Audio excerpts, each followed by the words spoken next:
Chapter 418. As soon as Wu Ming finished speaking, the demon's tentacles stopped as if it was stunned. Then, a blue transparent substance began to appear on the body of the giant demon. It was ice. In just a second, the demonic seed turned into a lifelike ice sculpture. This made Ivan, who was about to self-destruct, stunned as he stared blankly at the demon that was already very close to him. At such a close distance, Ivan could even feel the cold air coming from the ice sculpture. What's going on? Ivan asked in a trembling voice. Ivan, get out of there. There are people of other races here. At this time, Riker shouted at Ivan and then ran toward Ivan with Oray. Ivan was reminded and immediately calmed down as he hurried to meet up with Riker and Oray. The three of them were in a state of alert as they looked around. The reason why Riker and Oray came back was because of the strength of the enemy. The enemy was a powerhouse who could instantly freeze the demon, so escaping was impossible. Therefore, Riker and Oray chose to meet up with Ivan. Riker, what do we do now? Oray gulped and asked nervously. Don't act rashly for now. Since the other party didn't choose to attack us but chose to attack the demon, it means that they are not hostile to us. Leader Riker calmly analyzed. Although that was what he said, Riker's hand was still on his dagger. After all, although the other party could be said to be Ivan's savior, but in this era, there were also people who first gave people hope and then gave people despair, so they must not be careless. Because in this era, carelessness meant death. It's all my fault, Rick. If I could have detonated it earlier, maybe you could have taken the opportunity to escape. Ivan said to Rick with some self-blame, still keeping his vigilant eyes on the surroundings. Don't say that, Ivan. Even if you detonated the material room and bought us time, don't forget that the other party can instantly freeze a demon of this size. If they really wanted to kill us, I don't think we could outrun such a powerhouse. Riker said calmly as he continued to look around vigilantly. That's true, Ivan. Maybe the other party actually wants to save you so that we can leave safely. That way you can meet Nana. Oray's face was filled with joy and hope as he pretended to be calm, and said to Ivan. By the way, Nong Na was Ivan's daughter. Wu Ming, who was hiding in the dark, was amused. He had to admit that a naive human like Oray could actually survive in this era. Even Wu Ming, after knowing the current information of this world, had already realized that this was a race war. Wu Ming still understood the principle that those who were not of his race would have different intentions. Not to mention, humans were a race that was ignored by other powerful races. Oray was truly naive to say such a thing. Don't be silly, Oray. Riker scolded. The other party didn't do anything to us because we're still useful. No one would save us humans. You know that, right? Rick's words shamed Oray to the core. Oray understood that, but he still hoped that someone would come to save them. But Riker, didn't you think the same before? A god that can create humans. Oray's voice became softer and softer until he stopped talking. Humans don't have a god. We humans have to rely on ourselves. Riker glanced at Oray and continued to look around vigilantly. Riker, that person hasn't appeared yet. What's going on? Ivan voiced out his confusion. That's right. Ever since the demon was frozen, Riker, Oray, and Ivan had met up and looked around vigilantly. Even now, that person still hadn't appeared. Now that you mention it, it seems that's true. Oray also realized that something was wrong after hearing Ivan's words. Riker naturally noticed the problem, but Riker thought that the other party was just putting on airs and putting on a show, so he didn't care. However, it had been so long, and the other party still hadn't appeared. That wasn't right. Did he leave? This thought popped up in Oray and Ivan's minds. As the leader, Riker naturally understood what the two of them were thinking, so Riker, Ivan and Oray had the same idea. But, let's wait and see. We can't be careless.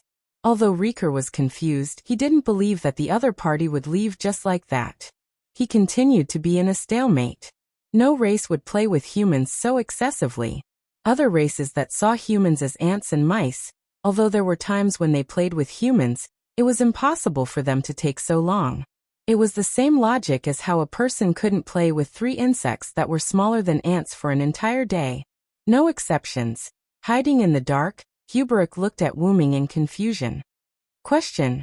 Why don't you go down and meet them? Faced with Hubrick's question, Wuming, who was deep in thought, came back to his senses. Why don't I go down and meet them? I was going to meet them, but I've changed my mind now. The reason why Wuming said that was because Riker and the others were wary of non-humans. For a long time, the humans in this world had entered an unusually vigilant state because of their desire to survive. Listening to their conversation, it seemed that Riker was a leader-like figure. As a leader, Riker was more vigilant than ordinary humans. To put it simply, it was because humans had been oppressed and hurt for a long time, causing humans to be unusually nervous. As the leader of the entire race, Riker shouldered a heavy burden that others couldn't imagine. Therefore, Riker was more distrustful of other races than others and more vigilant. In that case, if I go up and say, I'm here to help you, it will definitely have the opposite effect, Wuming said bluntly. I don't understand. Then what should Nameless do next? Hubrick asked. After thinking for a moment, Wuming looked at Riker and the other two with a smile on his face. Since the other party is so vigilant, then I'll be a god and play with them. Hubrick looked at Wuming's smile, tilted his head, and data flowed in his eyes. Nameless, my database shows that your current smile is called a bad taste. How? How can that be? Cough cough. You still don't understand the heart.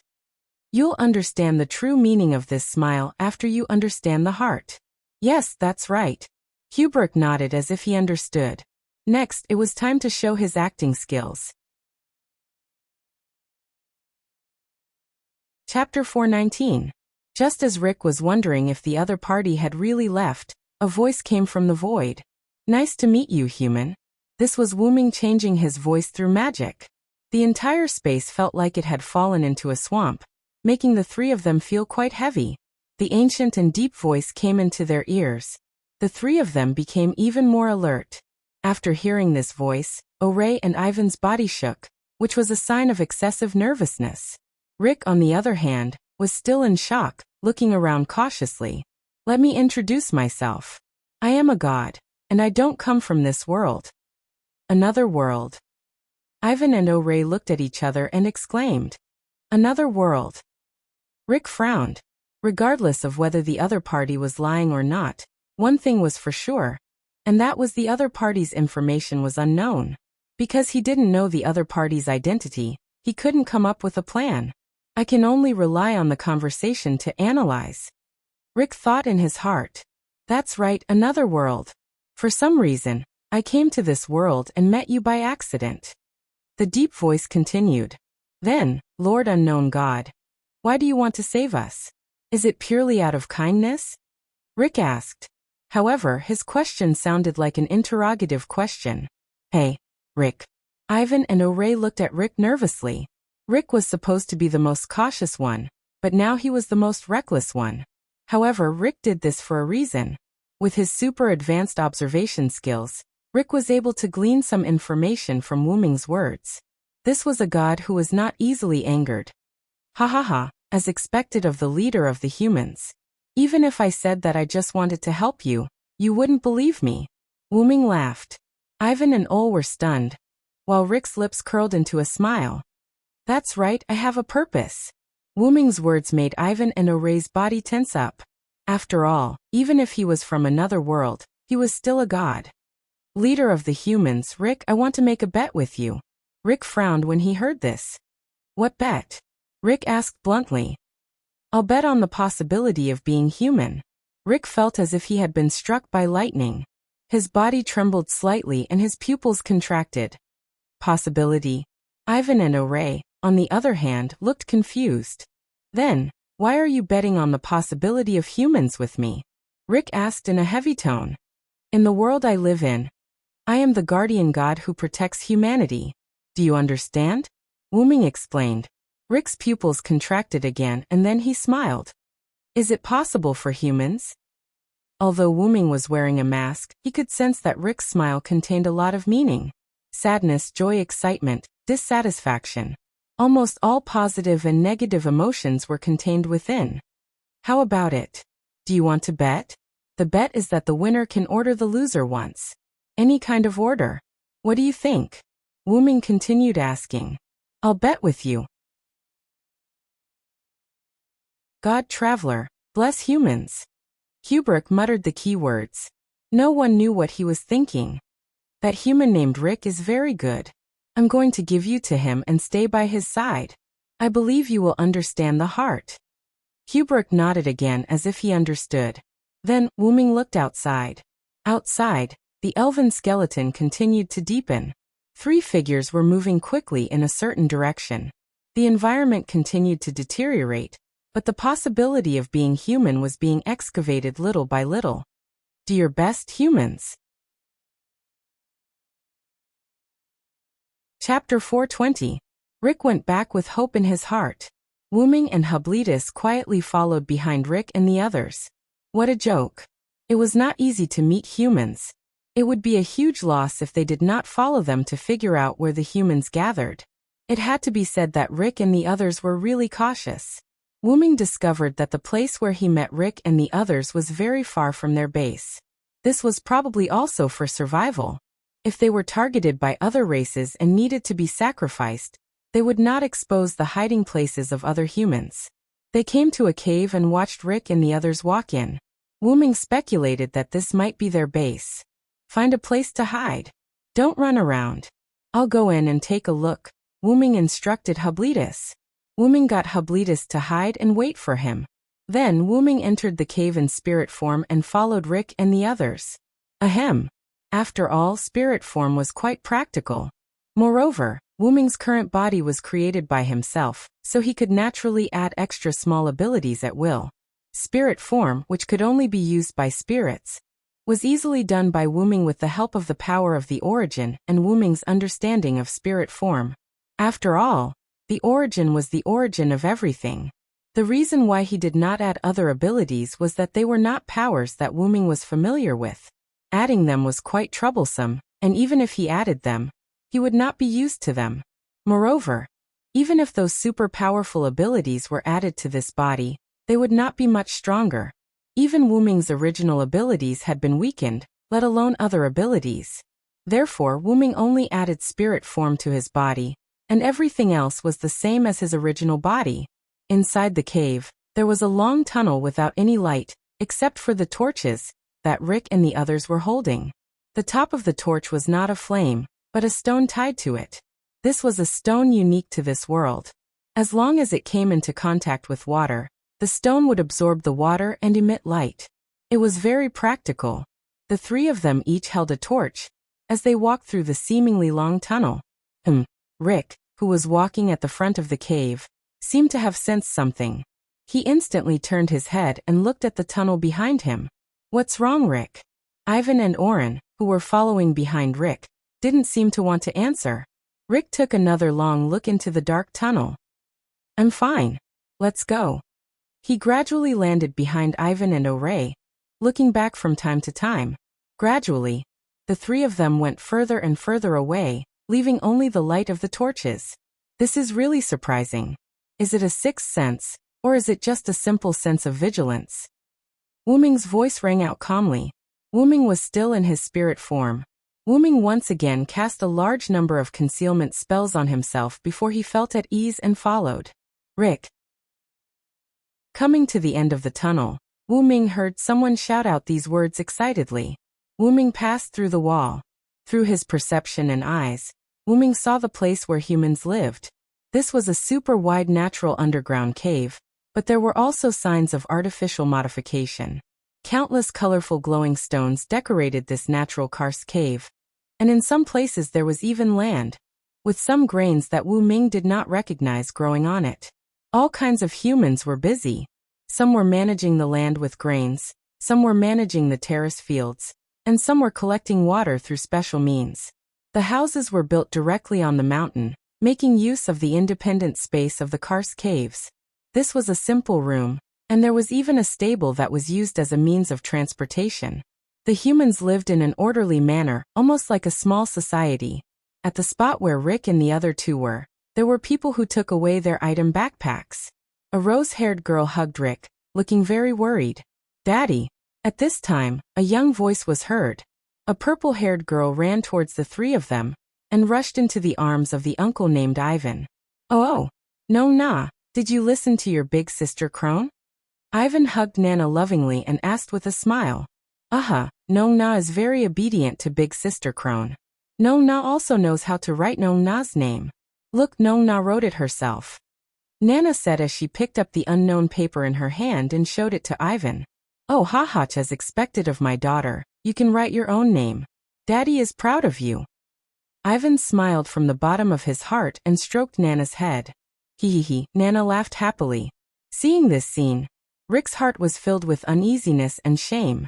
If it wasn't for the god who came in time, Nana probably wouldn't be able to see her father again. Rick lowered his head in self-blame. Rick, what happened? The rose-haired girl frowned as she looked at Rick, who had his head lowered. It seemed like a lot of things happened. It's okay, Crone. Rick shook his head and looked at Crone with fighting spirit in his eyes. Really? I told you to call me sister. Well, forget it. Being able to return safely is better than anything else. Welcome back, Rick. Crone looked at Rick with displeasure at first, then her expression relaxed, and she smiled at Rick. Yes, I'm back, Crone. Seeing this scene, Wuming nodded with satisfaction. Saving that human named Ivan wasn't in vain. Wuming in spirit form nodded with satisfaction. Then he didn't look at Rick and the others anymore. Instead, he left the place and went outside to meet up with Zayubruk. On the top of a slightly higher mountain nearby, Wuming and Zayubruk looked into the distance. Hey Zayubruk, I think you should enter the lives of these humans. Wuming said without turning his head. Answer, Zayubruk has been abandoned by the Kikai race. How to deal with him is the power of the current owner of Zayubruk, nameless, Zayubruk said calmly. Your words are quite ambiguous. I'm not your master. Remember, no one can be the master of others, not even you, the Kikai race, because you are a race that is about to have a heart. Understand. Can't. Data flowed in Zayubruk's eyes as he stuttered this sentence. Well, you won't understand even if I tell you now. When you have a heart, you will understand without a teacher. Wuming smiled as he stroked Zayubruk's head. Wuming firmly believed that after living with humans for a period of time, and with Wuming's guidance, Zayubruk would be able to understand a heart and have feelings. Because letting machines have feelings was one of the possibilities for humans. Chapter 421. Because of his bet with Wuming, after a few days, Rick didn't continue to stay in the base.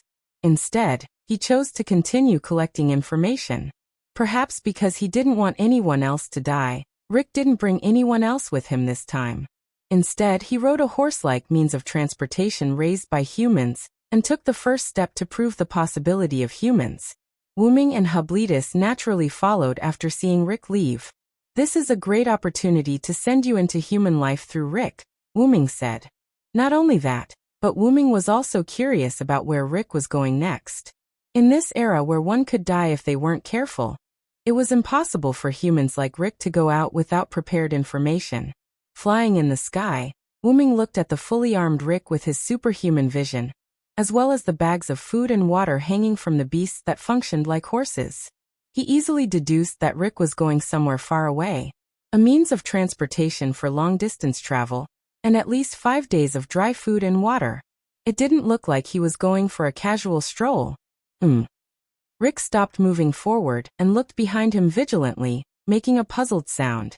But it was obvious that he didn't find anything, so Rick continued on his way. He's quite vigilant, Wuming said while flying in the sky and relying on the concealment technique. Wuming and Hublitis relied on the concealment technique to fly in the sky from the beginning. Not to mention Rick, even other races might not be able to discover Wuming and Hublitis, who were concealed by Wuming's technique. It seemed that in this era, not being vigilant would really lead to death. This time, Wuming was extra careful. He and Hublitis flew at a higher altitude and followed behind Rick. After following Rick for almost half a day, Rick finally stopped changing his route and began to accelerate towards a certain place at full speed.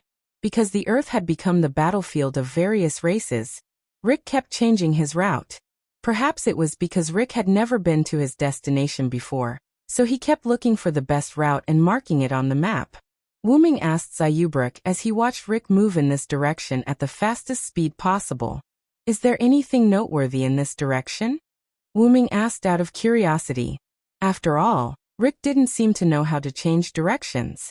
Data flowed through Hubrick's yellow eyes, which were like warning lines, before he opened his mouth to answer Wu Ming.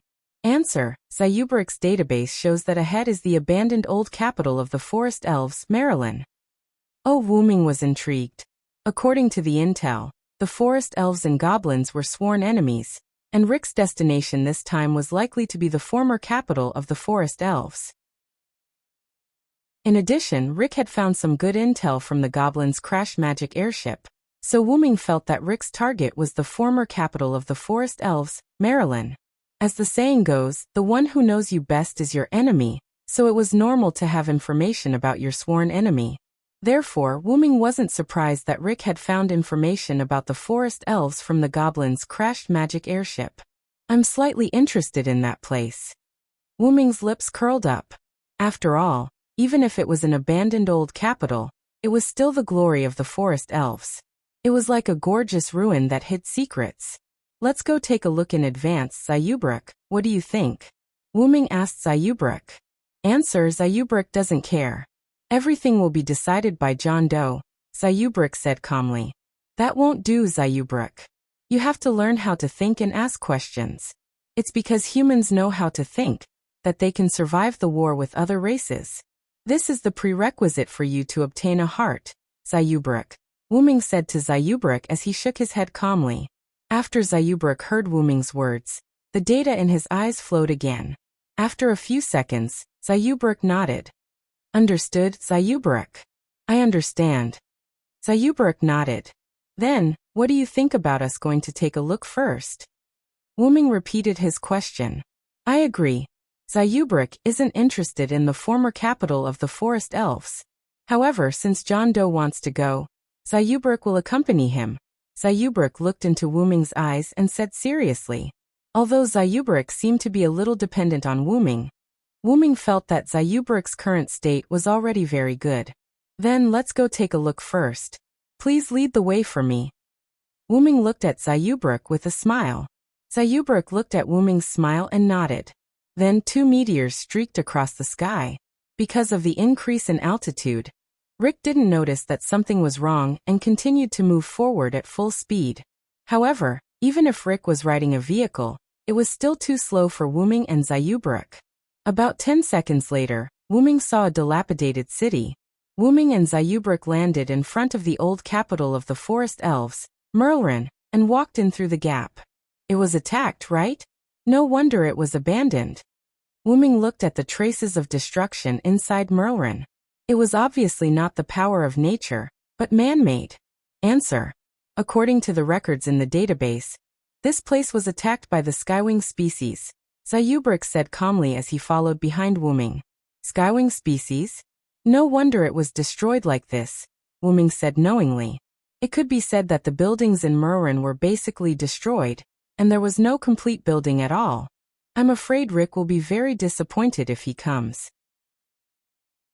After all, there was no doubt that Rick's purpose was to search for information, and it was unlikely that there would be any information in Merlin that had been destroyed, unless the Forest Elves used magic to protect the information.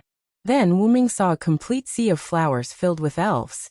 There was no doubt that this place was protected by the Forest Elves' magic. There really is a place protected by magic. Wu Ming and Zayubrek walked over. Places protected by magic are usually the Forest Elves' treasure troves, laboratories, and other valuable places. Zayubrek explained to Wu Ming as he followed Wu Ming to the center of the flower bed. Are you saying that we've caught a big fish? Wu Ming's lips curled into a smile. Then, Wu Ming used magic to open the door on the floor. Want to take a look together, Zayubrek? The reason why Wu Ming sent an invitation to Hubrek was because there might be a trap below, which represented danger. Agreed. Zayubrek will work with John Doe. Then Wu Ming and Zayubrek walked down the exposed stairs and went underground. The laboratory-like scene entered Wu Ming's eyes. Chapter 422. Wu Ming saw a laboratory-like scene full of Forest Elves technology, There was a huge mainframe that looked like a human brain wrapped in purple glowing vines, as well as several giant pillars engraved with a large number of flashing purple tactics. There was also a screen-like display on the ground with a large number of forest elves' words reflected on it. The entire space was immersed in purple. Hint, this is likely to be the development site of the forest elves' new weapons, Hubric said to Wuming as he looked at the giant pillar engraved with mysterious runes. Can't Hubric understand these runes? Wuming asked. The runes of Canas are not in Hubric's database. Hubric shook his head. In this regard, Wuming did not show any disappointment. Wuming had almost guessed it. Walking forward and coming to the screen on the ground, Wuming infused it with magic power. The entire room lit up, and all the instruments began to operate. Seeing such a scene, Hubric was puzzled. Puzzled? Why can John Doe reactivate the instruments powered by elves? Hubric, who followed Wuming, now knew that Wuming, who came from another world, did not have any elves in his body. Logically speaking, he should not be able to use the instruments of this world. Wuming smiled slightly at Hubric's question. It's considered my own ability. In the beginning, after Wuming sensed that there was no magic power in this world, Wuming was indeed unable to use magic and spells that required magic power. However, the energy elves of this world were also products of the Big Root. Therefore, Wuming, who was of the same origin as the Big Root, could also be said to have the ability to use elves. It was not difficult for Wuming to use the elves floating in the atmosphere, but it was a little troublesome. After that, after Wuming adapted to the power system of this world, and found that he could act as a sprite of this world through the magic power in his body, Wuming began to use the almost infinite magic power in his body. Well, this body didn't have unlimited mana. Although this body was created based on Wuming's original body, it couldn't imitate the characteristics of the root dragon. However, it had enough mana. To put it simply, the energy I possess can be of use to this world. It's that simple. Wuming stopped looking at Hubric, who was nodding his head like he didn't understand. He started to study the host. On the large screen, countless words and a large number of unknown formulas appeared.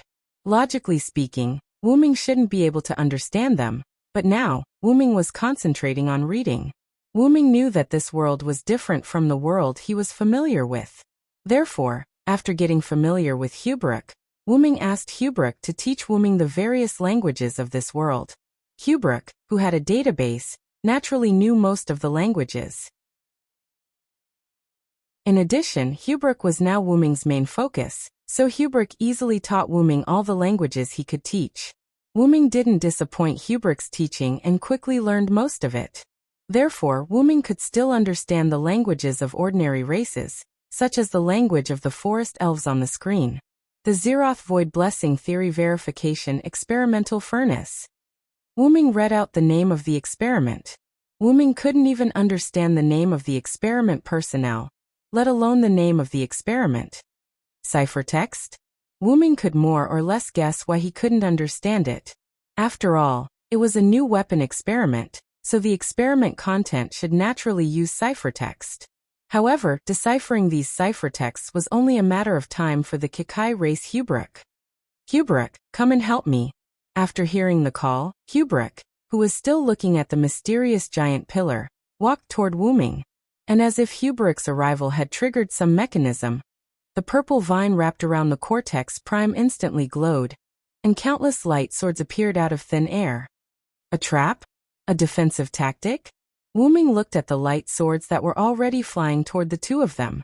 Wuming could sense that there were a large number of elves in these light swords, and they were likely to explode if they hit the target. Thou hast violated the contract and brought evil to the world. Lord's Day. Sinners shall be punished. Shatter their backs, dig out their tendons, bones, hair, and brains, and trample on their blood and mud. If I am one who cannot be approached by darkness, I will obey the words of the Lord and destroy thee. After reciting the words, a purplish-black fog appeared around Wuming's body. Wuming's heart needle pointed in the direction of 5 o'clock, and the stone plate that represented annihilation lit up. The purplish-black fog instantly attacked the light swords, and in an instant, it was as if the purplish-black fog had devoured them. These light swords didn't even make a sound, let alone explode. Annihilation theoretically could devour and destroy everything, as long as Wu Ming knew how to use it. Immediately after, Wu Ming once again controlled the purplish-black fog to suddenly attack Hubrick. Hubrick looked at Wu Ming in confusion, but he didn't resist. Instantly, the Cortex Prime emitted light and touched the purplish-black fog that enveloped Hubrick, but the purplish-black fog instantly eroded the light. As expected, the experimental furnace has been activated, Wu Ming said knowingly. Wu Ming stopped injecting magic power into the apparatus, and immediately after, the brain-like experimental furnace dimmed as if it had run out of energy. This was like a laptop. After taking advantage of the situation for a long time, the computer ran out of battery. Even if it was connected to a power source, if the power was immediately cut off, the computer would quickly run out of power. Are you okay, Hubrick? Wu Ming removed the mist of annihilation and asked Hubrick. Hubrick shook his head. The reason Wu Ming had enveloped Hubrick with the mist of annihilation was that Wu Ming had deduced that Hubrick was likely to be attacked.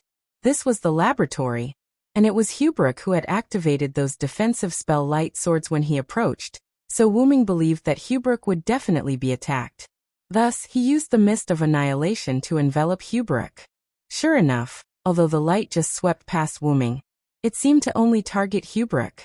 If one were to talk about the biggest difference between Wu Ming and Zhubrick, it would be the energy in their bodies.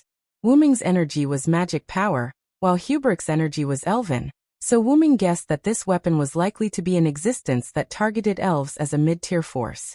I've almost guessed the principle of this thing, but to fully understand it, I still need your decryption. Wu Ming stroked his chin and looked at the experimental furnace. Looking at the time, Rick should be here soon. I'll go meet him. You can stay here and help with the analysis. There's no danger anymore, Wu Ming said to Hubrick. If it was just one person, Wu Ming could show himself. After all, he couldn't keep sending messages through the void. Understood, Hubrick replied. Right. Wu Ming, who was walking toward the entrance, turned his head and looked at Hubrick. I was protecting you just now. This is also a manifestation of the heart. After that, Wu Ming left the room, leaving behind Hubrick, whose eyes were constantly revolving with data. Protect the power of the heart. Chapter 423. Wu Ming left Hubrick in the lab after confirming that there was no longer any danger. He then went out of the underground lab and arrived at the entrance of Melon City. As expected, Wu Ming found Rick already there. Rick found a safe place to hide his mount, and then began to explore the old city. Although it was called an exploration, in reality, the houses here had basically collapsed. Rick had come this time hoping for a fluke. Even if it was an abandoned old city, it was still the old city of the forest elves. It was unlikely that they would leave anything behind. At this time, Rick also discovered that these places were destroyed by humans. This kind of destructive power doesn't seem like it's from the goblins. Skywings, Rick judged. It had to be said that as the leader of the humans, Rick had mastered a lot of abilities. Strong vigilance, extremely calm mentality, disguised deceit, numbing oneself, and the cruelty of sacrificing the small to save the big, as well as the characteristics, strengths, weaknesses, and abilities of each race. Although it was not comprehensive, Rick had collected most of it.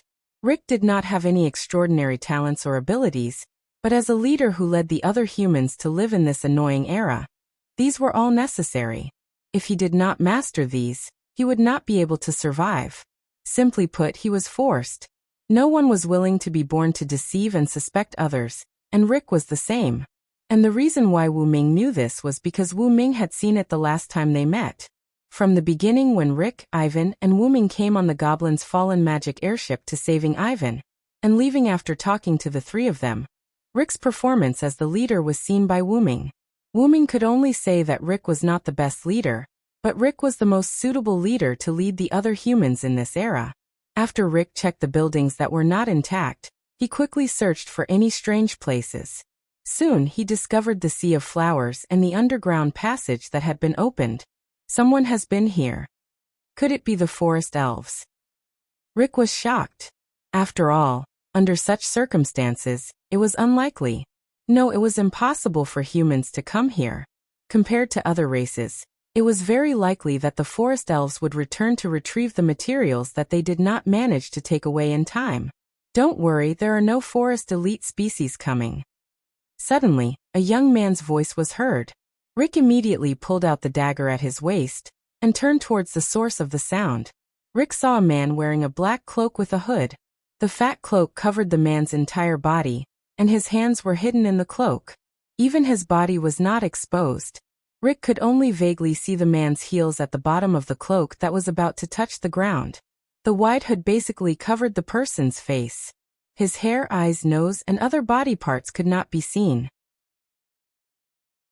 The only things that could be seen were his mouth, chin, and the voice just now.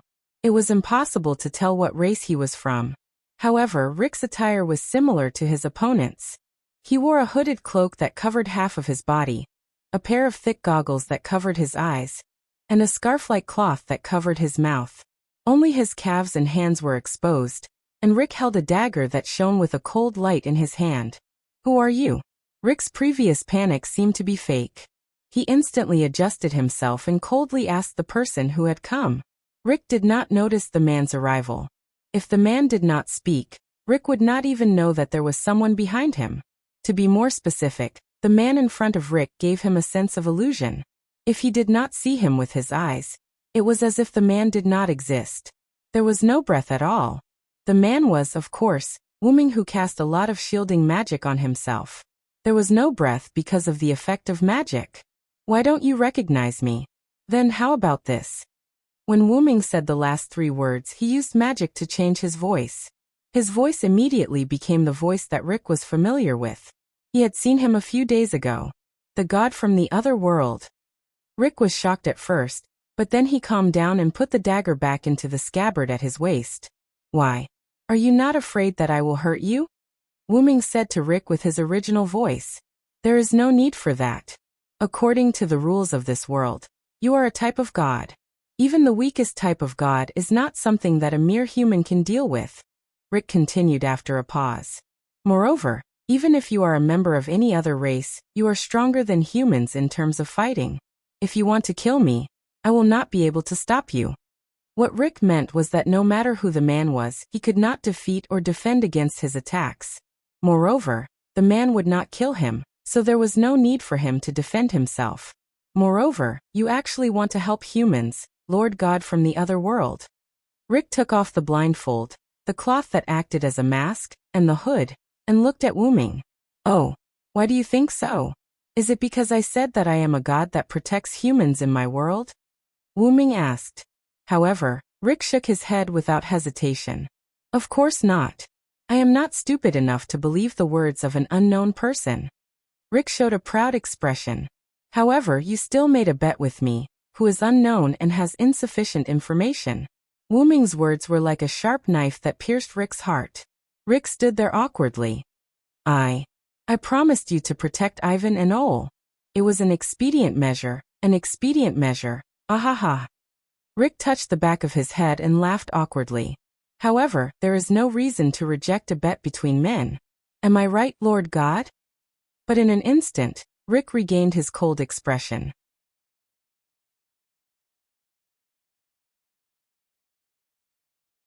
Chapter 424. The possibility of humans was an extremely vague statement. The definition of possibility referred to the probability of something happening. It was a quantitative indicator that predicted the development of something. It was an objective proof, not a subjective proof. But the possibility of humans, which aspect did it refer to, or all of them? One had to know that the more confusing the contents of the bet, the higher the chance of winning. The question of the possibility of humans had many meanings, but both Wuming and Rick had the same idea.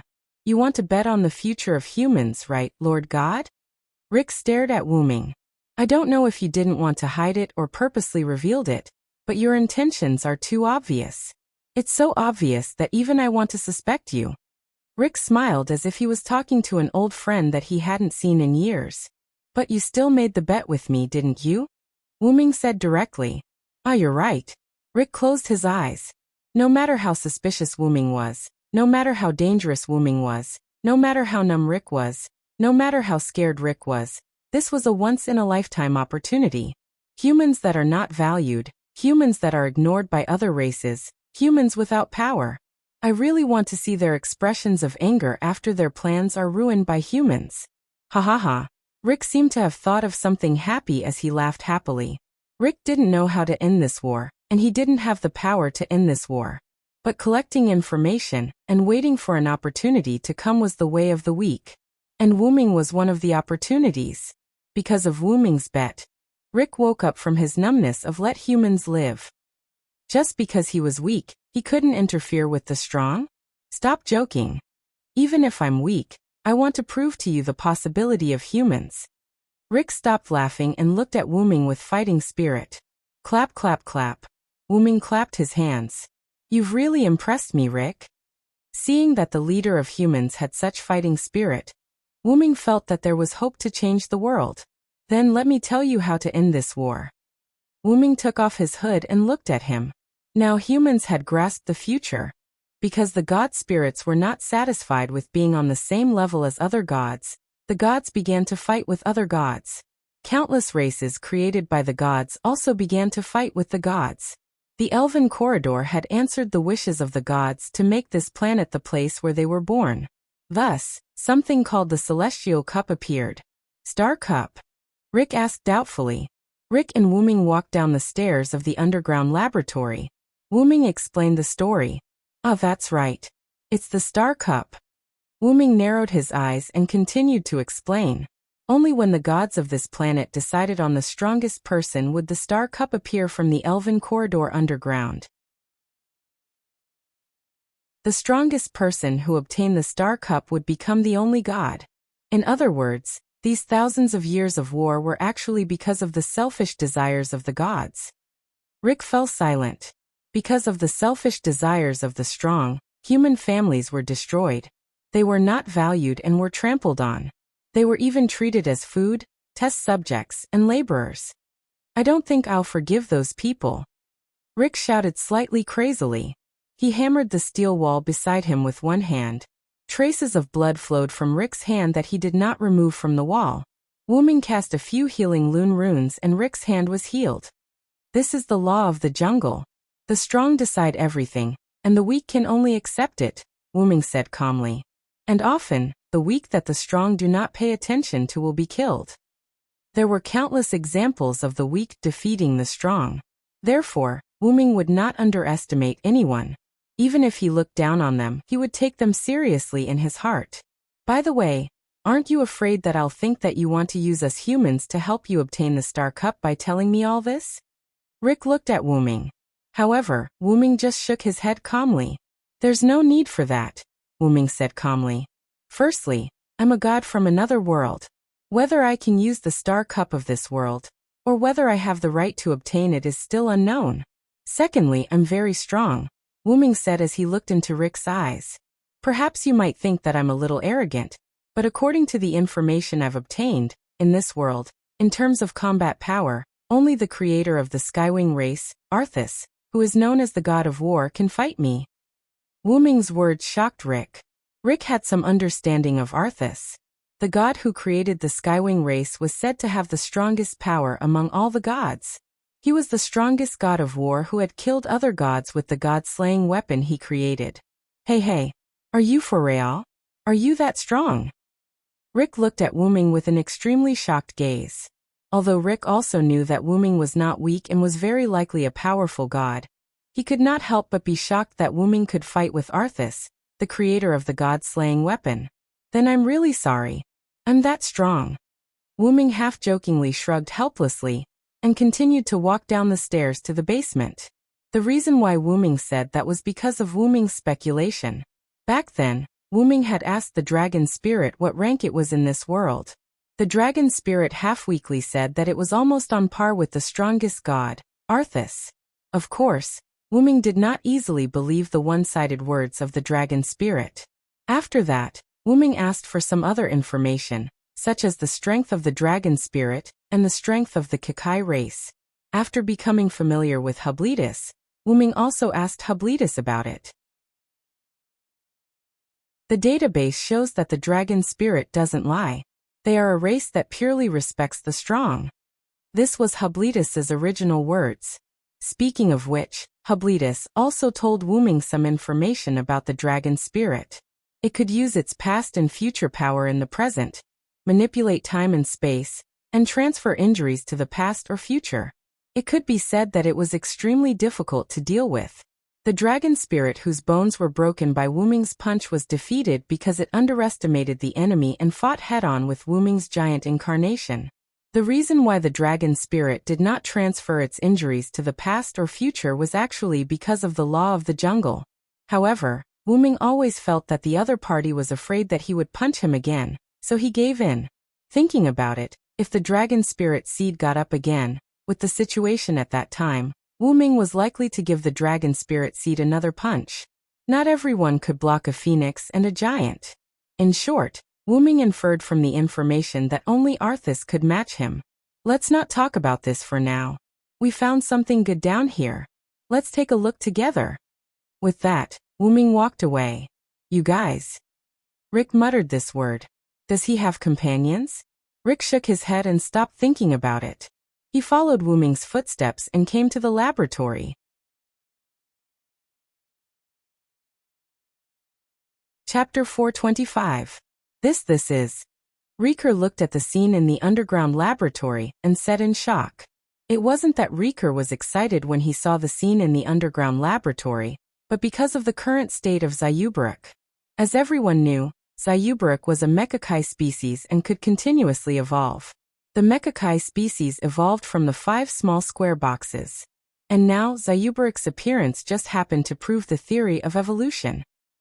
Zayubaruk's petite body floated in the spacious laboratory. Countless cable-like data lines appeared from the body behind Zayubaruk's hair, connecting to the brain-like mainframe in the laboratory. Several large screens appeared in front of Zayubaruk. Data flowed on them, all of which were data that Wuming and Riker couldn't understand. There was no doubt that Zayubaruk was analyzing the content of the Zeroth protection of the void. These cables and other things were actually evolved. According to what Zayubaruk told Wuming, if Zayubaruk was completely liberated, he could rely on himself to form a high-tech attack spaceship like a battleship. According to Zayubaruk, those were all evolved. Although Wuming was very curious about how Zayubaruk's body contained so many things, he could almost guess that it was nothing more than an independent space like Wuming's golden ripples. Kikai species. What's going on? Riker looked at Wuming in confusion. It wasn't that Riker suspected that this was Wuming's conspiracy or anything else, but he was suspicious of the Kikai species that had appeared at the moment. After all, the Kikai species all acted in groups, and their neural networks were all connected to each other. It felt awkward as if everyone shared the same brain. However, it was precisely because of this that making an enemy of a Kikai species was making an enemy of an entire race of Kikai species, because their neural networks were all connected. This was also why other races ordered not to provoke the Kikai species. In addition to the other party's replication power, this was also the reason why other races ordered not to provoke the Kikai species. If you accidentally provoked a Mekai seed, countless Mekai seeds would immediately come looking for you. They didn't care about anything else. If you provoked them, they would retaliate. They would attack you without a second thought. Although a single Kikai species was not considered strong, this kind of species that was particularly united and acted in groups were the most difficult to deal with. Rick's mind began to wander after seeing the Mecha-Kai seed. Don't worry. It's not what you think, Wuming said. Naturally, he could tell what Rick was thinking. Fear was written all over his face. Hubletus is a Kikai species that I captured. After I captured it, the mainframe that it was connected to cut off its connection with Hubletus and issued a self-destruct mission. But I stopped it. So there are no other species around this abandoned city, except for the 3 of us. It had to be said that the Kikai race was a very rational race. They would not hesitate to give up when it was time to give up. When the captured party received the order to self-destruct, they would self-destruct. They were so rational that it was scary. However, I really can't compliment a Kikai species that was captured by you and can still listen to you. Did you use some kind of magic or something? No one would believe that a highly rational and team-oriented Kikai species would be captured by someone else. However, this was the truth. Kikai species are also creatures. As long as they can communicate and have self-awareness, it's not difficult to get along with them. Wu-Ming said to Rick as he looked at Hubletus, who was floating in the air. Actually, Wu-Ming had other reasons for being able to get Hubletus to use his words so smoothly. Wu-Ming felt that Hubletus might have started thinking long ago and had a hazy feeling about the heart in his heart. After that, Wu-Ming added fuel to the fire, and Hubletus and Wu-Ming acted together. Wu-Ming believed that even without his arrival and without Wu-Ming's guidance to Hubletus, Hubletus could still obtain the heart through his own release. Wu-Ming had such a premonition. After that, Wu-Ming and Rick did not disturb Hubletus's analysis of the data. They just waited quietly and chatted with each other. Wu-Ming told Rick the story of how he waited for him when he was a Hyenryong in the Uruk. The fact that humans were the first species and could use magic, especially peace, deeply attracted Rick. Your world is really interesting. If it's possible, I really want to go to the Uruk you mentioned to have a look. I still don't know what to hand over. Rick smiled awkwardly. Only now did Rick realize that he did not know Wu-Ming's name. In their previous communication, Rick had directly called Wu-Ming Lord God. My name? Lord God passing by, you can just call me nameless. As a god who doesn't belong to this world, there's no need to remember it. Wu-Ming gave a discount and laughed it off. Well, forget it. I'll continue to call you Lord God, Rick said embarrassedly. Rick also saw that Wu-Ming did not want to say his name. Since the other party did not want to tell him, then he would not ask. At this moment, Hubletus's state changed. Hubletus, who was floating in the air, opened his yellow eyes that were like warning lines. At the same time, Hubletus put away all the cables connected to the laboratory's mainframe. Reporting nameless, I have analyzed the information of the Zeroth protection of the void. Hubletus landed in front of Wu-Ming and said lightly, Zeroth protection of the void? This made Rick puzzled. He did not understand the meaning of this term at all. This is what I want to tell you, Rick. Wu-Ming looked deeply at Rick.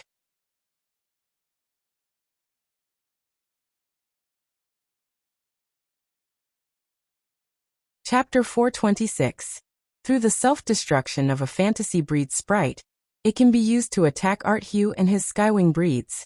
Its power is enough to destroy the divine marrow of a god. It's practically a weapon of the same nature as the gnome breed's marrow explosion. Rick said seriously. It was worth mentioning that the marrow explosion was information that Rick had found from the gnome's crashed magic airship. The abandoned city of the forest elves was also found from the same magic airship. The Zeroth ward of the void that Zayubrik had analyzed clearly showed that the power of this tactic could destroy the divine marrow of a god. However, he scoffed at this. If only it were that easy. At the very least, it would have to catch a god off guard and hit it. To explain, the divine marrow was actually the spirit core of a servant. The forest elves actually managed to research such a tactic without anyone noticing. As expected of the race that is best at using magic tactics, Rick said indifferently. It was unknown whether he was mocking or praising. Hint. The forest elves and fairy breeds once formed an alliance and researched a tactic to control the superior life forms. In the end, the Skywing breeds were extremely dissatisfied, and the fairy breed city was directly destroyed. In the end, the research on the tactic to control the superior life forms failed. After all, it made sense to be able to control those superior races who thought highly of themselves. Once the forest elves and fairy elves successfully researched them, whether it was the superior races or other biological races, none of them would agree. One was that they were unwilling to be controlled. How dare mere forest elves control them? The Skywing breeds with the most explosive and belligerent tempers would be the first to disagree. The other was fear. If the research was really successful, the forest elves and the superior life forms who were already watching and controlling them would be the end of the world for the other races. After all, the superior life forms were really strong. If they formed an alliance, the other life forms would definitely not be able to survive. Therefore, the matter of the forest elves and fairy breeds' research on controlling the superior life forms was discovered by the spies of the other races, and spread among the other races. The fairy breeds had withdrawn from the war because their vitality had been greatly damaged by the Skywing breeds. Their capital was gone, and the Skywing breeds were still attacking. If they did not run, they would be waiting for death. Therefore, the fairies withdrew from the war and went into hiding. Wuming, on the other hand, felt that it should be the races that withdrew from the war and went into hiding because their gods were gone. In order to create their own Lord God, they had to fight. If they found out that their Lord God had been killed by the enemy Lord God, then what was the point of fighting? In short, according to Wuming's research and analysis, the forest elves did not seem to have used this weapon on the battlefield because there were no records. It was the same for the goblins' marrow explosion. The forest goblins and goblins were most likely using these newly researched weapons as their secret trump cards, preparing to use them when they least expected it. Then this Void Ward Zeroth might very well be a modified version of the forest elves' failed research on controlling superior life forms, Wuming said. Then Zayubalas nodded and shook his head. Answer. The possibility of this conjecture is very high, but we don't have any specific information, so we can't come to a conclusion. No matter what, this is an extremely dangerous tactic, right? Rick asked. Zayubalas nodded faintly. This is an important piece of information, Rick. Wuming smiled. Rick fell into deep thought. Since he could remember, humans had been hiding from place to place until his hometown was affected by the war. He was lucky not to die, and he searched for more humans. Everyone worked hard to survive. However, Rick slowly grew up and continued to work hard. However, Rick did not know what was going on. He worked hard and became the leader of humans. Since he became the leader, he had the obligation to protect humans. He would let them live. Rick, who thought so, gradually became numb after seeing the cruelty of reality. Again and again, he ordered those who looked at him with a smile to die. However, Rick kept comforting himself that this was to let more people live. This was for the greater good. However, in order to allow more of the 1001 people to live, sacrificing fewer 999 people. Was that really for the greater good? Rick knew that this was another level of hypocrisy. Rick was numb. He was irritated, cried, gave up on himself, and even wanted to commit suicide. In this world, death was an escape, but he thought of the other people who were alive. They needed him as a leader, and it had been like this until today. In the past, people were constantly migrating. When they were affected, they quickly moved to a safe place and set up camp. However, in the face of the powerful tactics and weapons developed by the forest elves and gnomes, if the battlefield was near human life, then could humans still survive? They might not even have time to escape. However, there was no safe place in this world. The only safe place was the underworld. However, even if the soul came to the underworld, the dead body would still not be at peace in the human world. It would still be destroyed by the war that was comparable to a natural disaster. If this continued, next time, not only himself, but also his sister, Ivan, Ol, and everyone who was saved by Lord God would die. Rick stopped thinking. Hey Lord God, can you end this war? Rick lowered his head slightly. His bangs covered his eyes, making it difficult for others to see clearly. Rick had already given up. Even if Wuming really wanted something, as long as Wuming could end the war, he would do anything. I can. Wuming responded to Rick's expectations and said casually, the condition for ending the war is to decide the strongest person. Then I just need to kill all the other gods, and the war will naturally end. Wuming said coldly, with my current state in a few days, I will be able to kill all the other gods. Wuming raised his fist and showed a tyrannical smile. But is this really okay, Rick? Wuming said calmly, I have always thought that the war in this world can only be ended by the most insignificant power in this world. This is what I believe in. Although Wuming's purpose in coming to this world was to save humans, if he could see humans save themselves, then the humans in this world would not be destroyed. They would definitely be able to survive until the end. Rick was silent. He also wanted to end the war with his own hands, but he did not have the power to do so. Not to mention the gods, even the weaker demons and sea dwellers among the other races, could not be defeated by humans. As if he had seen through Rick's thoughts, Wu-ming smiled, and then said, "Then Rick, let me tell you something. Defeating the other gods is not the only way to make the star cup appear." Rick raised his head when he heard that.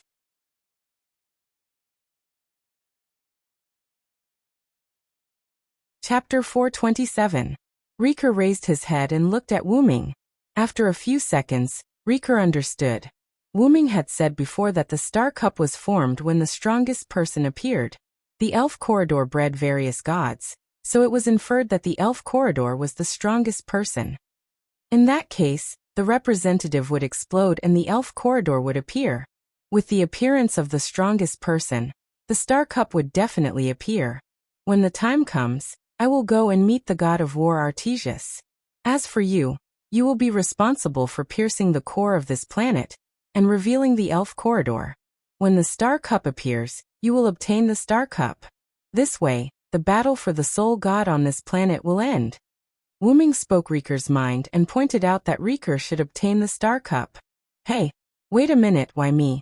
As a god, isn't it better for you to obtain the star cup? Riker said with some surprise. In fact, until now, Riker had not completely believed in Wu-ming. He really wanted to end this war, so even if the god in front of him wanted to become the sole god, Riker had no objections. Then I'm sorry, I have no intention of becoming the sole god of this planet. Wu-ming shrugged his shoulders with a half smile and half helplessly. This world was not one he was familiar with. It could be said that except for Riker and Zayubaruk, Wu-ming did not know anyone else. To become the sole god of this planet, there was no doubt that he would have to live and die with the planet. Wu-ming did not have the time for that. Although Wu-ming was benevolent, he was not a saint. It was impossible for him to spend too much effort on this world. There were other worlds that needed Wu-ming's help more. Perhaps Wu-ming would come back to visit in the future, but he would definitely not become the sole god and ruler of this planet. In addition, I still have to fight 2 rounds with Artesius. Otherwise, if the strongest god of war snatches the star cup, it will be troublesome, Wu-ming said seriously. And the main reason why I'm not going to get the star cup is that I'm not a native of this world. So it's very likely that I won't be able to hold the star cup. It's better to leave it to you. Wu-ming patted Rick's shoulder. Rick was silent for a moment before he nodded. Yes. Leave it to me. Wu-ming and Rick smiled at each other, their eyes filled with hope. This made Hubert Lutz tilt his head and look at the two strangely. Yes, but the power of humans alone is unable to penetrate the core and reveal the elven corridor, Zayubaruk said expressionlessly. In truth, it was not just humans. Even other races, such as the dragon spirits and the skywings, would barely be able to pierce through the Earth's core with their own strength. No, it would be impossible for them to do so. Meanwhile, the forest goblin's Zeroth protection of the void, and the goblin's marrow explosion relied on magic spells and magical technological products. They didn't need to pierce through the Earth's core, unless there was the help of a god. However, if the dragon spirit race's collapsing whistle, the skywing race's sky strike, the forest spirit race's Zeroth void barrier, the goblin race's marrow explosion, and other sure kill abilities of the various races were combined, and with the help of the gods, the Earth's core could be easily opened. But at that time, the planet would be almost finished. However, as long as one became the only god, they would immediately activate their authority to restore the planet. Then there would be no problem. Wu-ming thought so from the beginning, and Rick also thought of this after knowing about the marrow explosion and the Zeroth protection of the void. At that time, I'll help you with the matter of correcting the attacks. I'll definitely make those combined attacks hit the target. Wu-ming showed an expression of victory. I'll leave the rest to you, Rick. I'll obediently wait for your victory on the corpse of a god. Wu-ming squatted down and patted Hubert's head. Then he turned to Rick and said, "Don't worry. If it's you, it should be possible," Wu-ming teased. Facing Wu-ming's distrustful question, Rick smiled. "Leave it to me. I'll end this game." Now Rick showed an unprecedented smile. This was a smile from the bottom of his heart. "Ah, by the way, Rick, I have something to ask of you," Wu-ming suddenly said. "What's the matter?" Rick looked at Wu-ming in confusion. "This child and I want to enter the life of you humans and experience life. Allow me to refuse."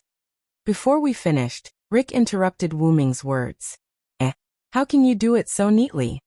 Wu Ming smiled. Rick looked at Wu Ming with melancholy, then looked at Hubert, who was a Kikai race. If it's you, Lord God, there's no problem. After all, Wu Ming's appearance looked like a human, and his speech and behavior were consistent with a human's. But Hubala's was. Rick looked at Hubert helplessly. Hubert tilted his head and looked at Rick in confusion. Hidden under the cloak is a mechanical body, stiff and lifeless, and a mechanical tone. Without a doubt, she is a Kikai race. Even if she disguises herself, once she enters the life of us humans, she will be easily exposed. You know how afraid humans are of other races in this era. If we don't chase her away, we won't be able to live a normal life. I clearly understood what Rick meant. Actually, Hubert had to disguise herself as an ordinary human girl, and no one could find out. After entering the human society, Hubert was destined to have more contact with people. This way, it was only a matter of time before she was exposed. In other words, it's fine as long as no one finds out, right? Wu Ming smiled. Well, that's what you say, but I don't think that a Kikai race can hide her identity. Rick touched his chin and looked at the items on Hubert's body. Data flowed through his eyes. A glowing disc on his right forehead that looked like a magic formation. A pair of wings on his back, and two tail-like threads near his tailbone that connected to the sprites. A Kikai race without a sprite was like a car without gasoline. It was useless. Then what about now? Wu Ming smiled. Then, through the hand on Hubert's head, Wu Ming transferred his magic power to Hubert's body, or rather, the art on Hubert's body. In an instant, Hubert's body lit up. It was so bright that Rick couldn't open his eyes. When the light gradually dissipated, Rick opened his eyes. Rick looked at the little girl standing beside Wu Ming in shock. Rose-colored hair, tattered clothes, no wings, no tail, no disc on her forehead, and with those big watery amber eyes. She was simply adorable. This should be fine, right? Wu Ming looked at Rick with a smile.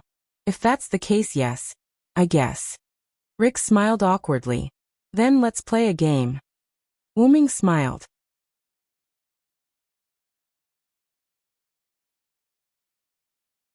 Chapter 428. Checkmate. Zayubrek said calmly. She picked up the chess piece created by Wu Ming's magic and killed Rick directly. It's cheating to let Jikai Seed play chess. Rick sighed helplessly as he looked at his chess piece that couldn't be more dead. This is a fair game. You have to abide by the rules, Rick. Wu Ming, who was sitting on the side and watching the game in boredom, said with a gloating smile. Damn it. You actually let Jikai Seed play chess with me. There should be a limit to cheating. Rick muttered helplessly. Okay, didn't you agree to it before?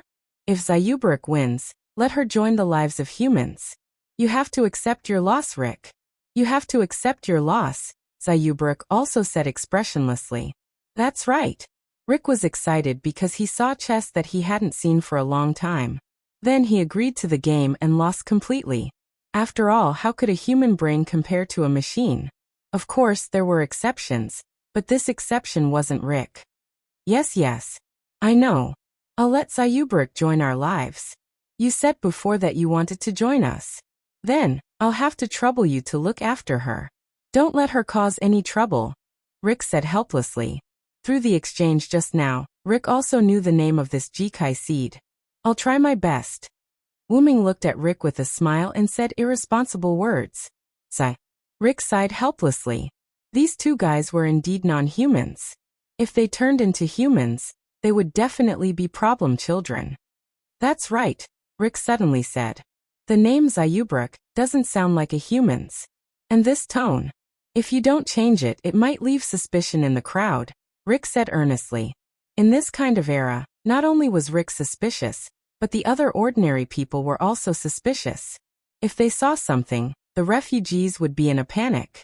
Rick believed in Wu Ming and also believed in Zayubrek, who was captured by Wu Ming, but this didn't mean that others could believe them. So, if it was possible, can you get Hublets to change it? Asked Leave. Are you all right, Hubrek? Wu Ming patted Hubrek's little head looking at him. Answer, there's no problem. Zayubrek felt Wu Ming's head patting, and was stunned for a moment before he nodded. Then first, remove the mechanical word at the beginning of the sentence, and then change the character to be timid and quiet. Is that okay? Wu Ming asked softly. Hubert nodded and closed his eyes. After a few seconds, Hubert opened his eyes again. Is this okay?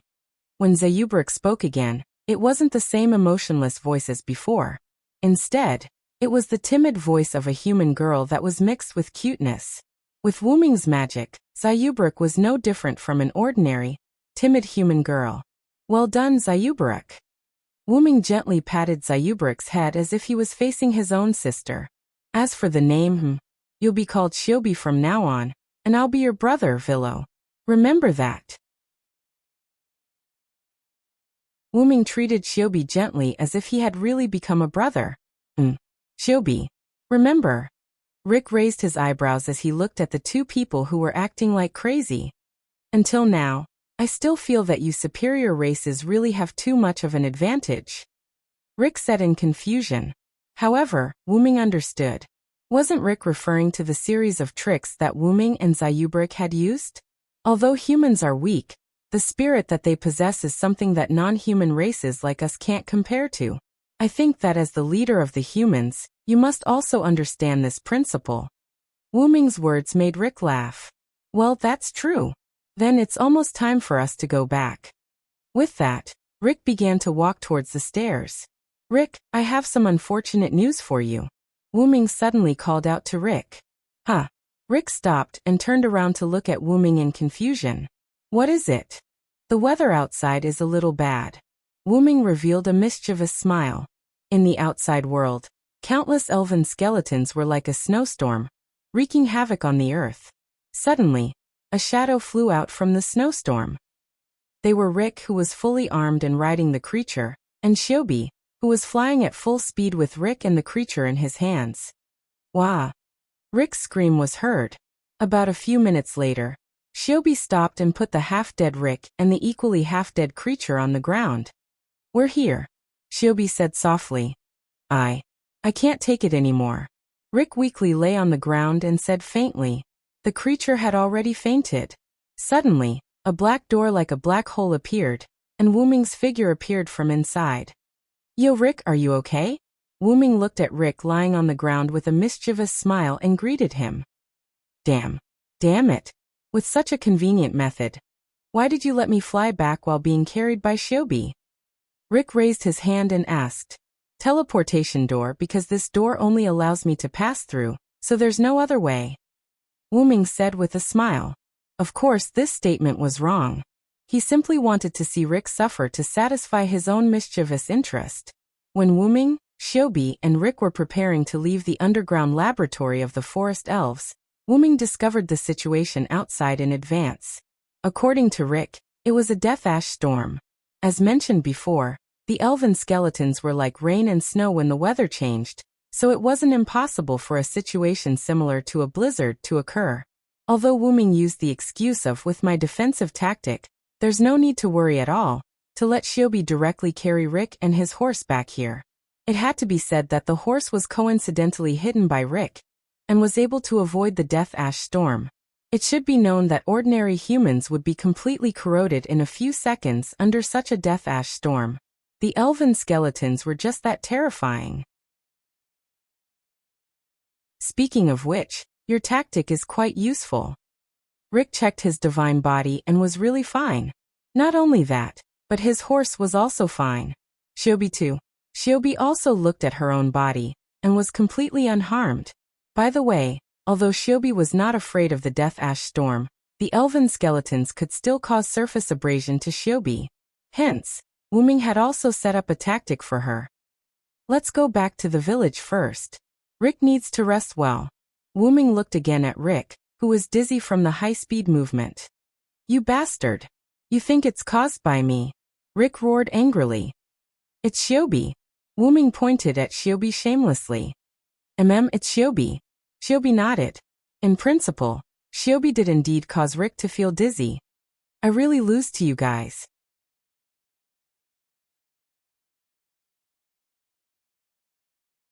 Chapter 429. Because Shiobi knew that they had to come directly to the cave that led to the village, Rick led the half-dead horse and led Wuming and Shiobi into the cave. Along the way, Rick kept reminding Wuming and Shiobi, "Remember, don't say anything unnecessary and make everyone suspicious. Also, Vero, you have to keep an eye on Shiobi and don't let her go berserk. Also, if people greet you, you have to answer them politely. Rick, I seriously suspect that you think I'm an ignorant god." Wuming complained helplessly. Cough cough, I'm just worried. Ahaha. Rick laughed awkwardly. "You're indeed not an ignorant god. You're a problematic god." Immediately after, Rick stopped. Wuming and Shiobi, who were following behind Rick, also stopped. There was an old door in front of them. The large underground cave behind the door was Rick's village. Wuming had already noticed that when he was observing. "Then let's go, Vilo Shiobi." With that said, Rick pushed open the old wooden door. Creak. Following the sound of the old wooden door, the cave appeared in front of Wuming and Shiobi. "Rick?"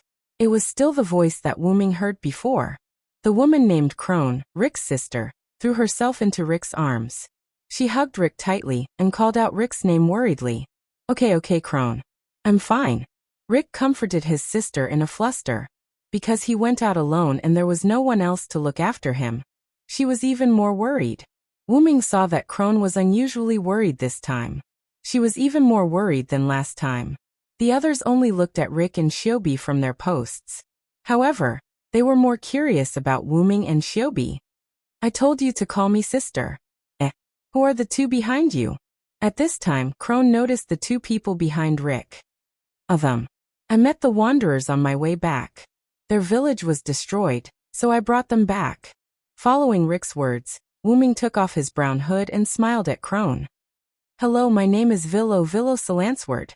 This is my sister, Shiobi Salansword. Nice to meet you." By the way, because the neat black cloak looked too flashy, Wuming purposely changed his and Shiobi's cloaks to a refugee cloak.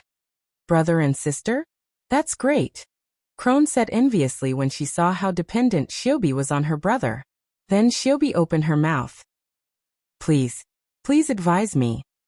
While she was at it, Shiobi pulled down her hood that appeared extremely large due to her figure, and hid behind Wuming. Then, she was adorable to Crone. "Wah! What's wrong with this child? She's too cute." Crone hugged Shiobi and rubbed against her. This caused Rick to be shocked. Wuming cast a camouflage spell that could only change Shiobi's appearance in human eyes. In other words, her body did not change. But fortunately, Shiobi's body was based on human standards. In addition, Shiobi was instructed by Wuming to put away the mechanical objects, such as wings and the rings on her head. Therefore, there was no need to worry about being discovered. Shiobi could not understand Crone's actions. Seeing that Wuming did not give any instructions, she just let Crone hug her. As for Crone, she treated Shiobi as a shy child and didn't pay much attention to him. Then, "That Crone, it's about time to prepare a room for Vilo and the others," Rick said nervously. He was afraid that the Kikai seed would treat Crone's actions as an enemy's attack and counterattack. To put it bluntly, Rick was still worried about Shiobi's Kikai seed. He allowed Shiobi to join because of Wuming. Otherwise, why would Rick allow a Kikai seed to join his village for a mere game? However, Rick had forgotten one thing. If it wasn't for Silent Sound, Shiobi might have threatened Rick. Then, if Rick didn't agree, she would have played a game with him to determine the winner. The outcome wouldn't have changed. You're right. It's almost night. If we don't hurry, Vilo and Shiobi won't have a place to sleep. Then, Crone quickly let go of Shiobi and prepared to help Wuming and Shiobi tidy up the room. "Crone, I have a storage room next door. There's a bed too. Tidy it up a little and you can let them use it," Rick suddenly said. Can we? If that's the case, where do we put the collected information?" Crone asked. "It seems that storage room isn't an ordinary storage room. It should store the information that Rick has been collecting." Wuming thought. "Put the information in my room. I need to study it today." As if he thought of something, Rick revealed a smile full of fighting spirit. "Rick." Crone was stunned when she saw Rick's smile. She hadn't seen Rick smile in a long time. "What's wrong?" Seeing Crone stunned, Rick stopped smiling and looked at Crone in confusion. Then Crone walked up to Rick step by step. She reached out her hands and touched Rick's face. Then she squeezed hard. Ouch, ouch, ouch. Rick was shocked by Crone's sudden attack. His own sister's attack on his face was not a normal kind of pain. Speak. Are you someone pretending to be Rick? Give me back my brother. Crone stared at Rick mockingly. How could Rick not know that this was his sister's sudden prank? I admit defeat, sister. Rick put his hands together and begged for mercy. Humph, humph, humph. Not enough. As she spoke, Crone increased her strength. Ouch, ouch, ouch. Villo, help. Wu Ming, on the other hand, had his arms crossed in front of his chest as he watched the farce between the siblings with great interest. A few minutes later, in Rick's room, the originally tidy room was now filled with all kinds of scrolls of information, filling the room to the brim. This was the stuff that Crone moved from next door. She was still cleaning the room next door. Rick rubbed his cheeks as he studied the map in front of him in annoyance. Your sister is quite interesting, Wu Ming, who was sitting on the bed, said with a smile. Well, she hasn't been this happy in a long time. This pain is worth it. Rick now understood that Crone had become like that after seeing his smile. Although Crone usually looked cheerful, she was always worried about her family, her brother Rick. The reason why Rick let Crone go was because he blamed himself for showing his bad attitude to his family. If only my sister could always be like this. Rick smiled. That depends on you, Rick. As long as you're happy, your sister will be happy too. Wu Ming, who was on the bed, said with boredom. Xiaobi, on the other hand, sat beside Wu Ming obediently and didn't do anything else. Well, that's true. Then let's talk business, Lord God, Rick said seriously.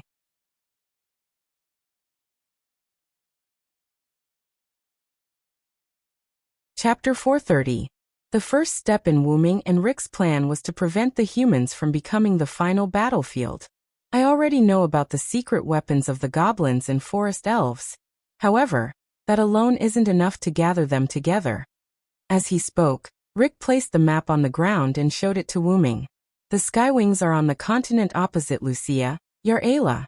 If we want them to leave Lucia, we'll need a plan, Rick said.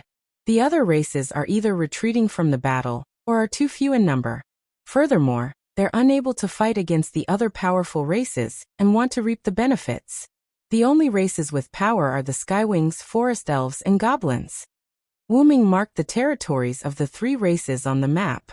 To put it simply, as long as the forest elves and goblins are in conflict, they'll rope in some of the other races and form two camps, Rick said with a smile. This was a long-term understanding of the big picture. It was basically impossible to be wrong. Then what we need to do now is to get the people of the various races on Lucia to leave. That'll require us to gather information. Then Wu Ming and Rick looked at each other and smiled. Then regarding the issue of manpower, I'll go select people to form a suicide squad later. After all, those races were scattered all over Lucia. If Rick were to rely on himself, it would take a very long time. Assuming that Rick found out about the goblin's trump card, and revealed the information about the forest goblin's Zeroth protection of the void, then started to walk towards the forest goblin's territory. When he arrived at the forest goblin's territory, Rick would find that the two sides had already started fighting. The goblins, who were wary of the forest goblins, had won the battle and killed the forest goblins without leaving anything behind. That would completely mess up the plan. Hence they needed manpower and messenger pigeons. Even so, Rick, you haven't forgotten about me, have you? I'm super strong. Wu Ming looked at Rick. Rick understood what Wu Ming meant. As long as Wu Ming displayed his destructive power, it would be easy for the other races to retreat. After all, no one wanted to live in an area with a bomb nearby. But isn't this the time to prove the possibility of humanity? Just wait and see.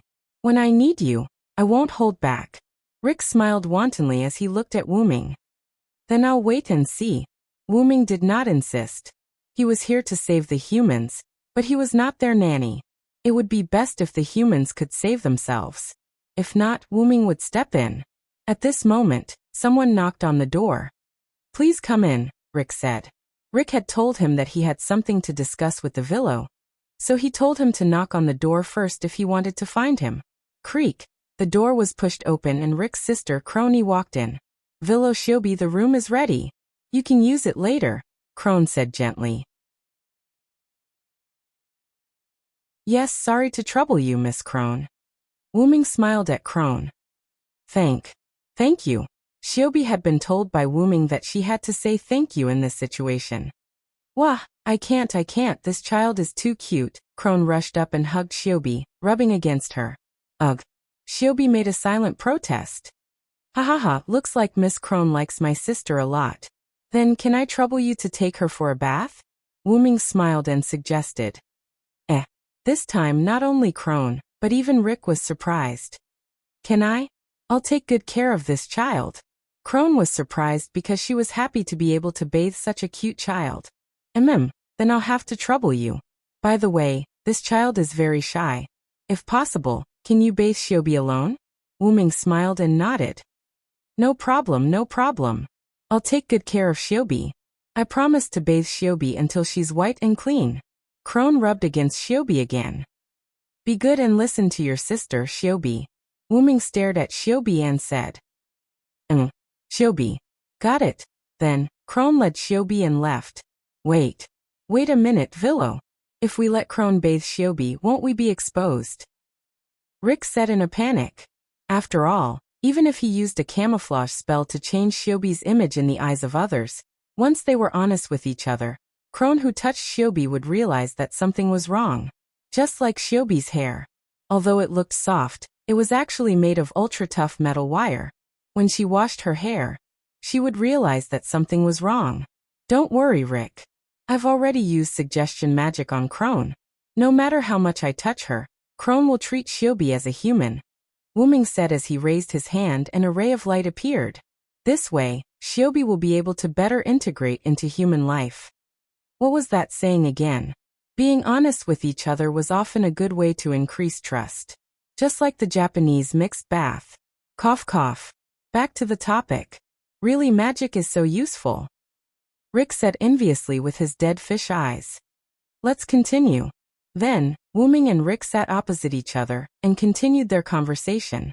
After a moment of conversation, Wuming understood Rick's meaning.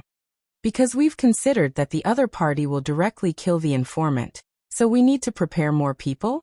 Wuming said. This was also why Rick needed a suicide squad.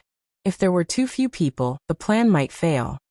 "Yes, so I will gather some trustworthy people who can be part of the suicide squad and tell them about this," Rick said in a sorrowful tone. Therefore, these people were basically dead once they died. Rick's plan was for these people, including Rick himself, not to return to the village. They would be treated as dead ghosts, who went out to explore. In addition, because the skeleton of the elves had the effect of shielding their aura, they needed to cover their bodies with some skeleton of the elves when they faced people of different races during missions. This was what humans called black ash. However, the skeleton of the elves had strong corrosive properties. Covering it with acid was equivalent to covering one's body with it. After a long time, one would directly die. This was the true meaning of Suicide Squad and ghosts. They were not afraid of death and dared to act as ghosts and become real ghosts. Clank.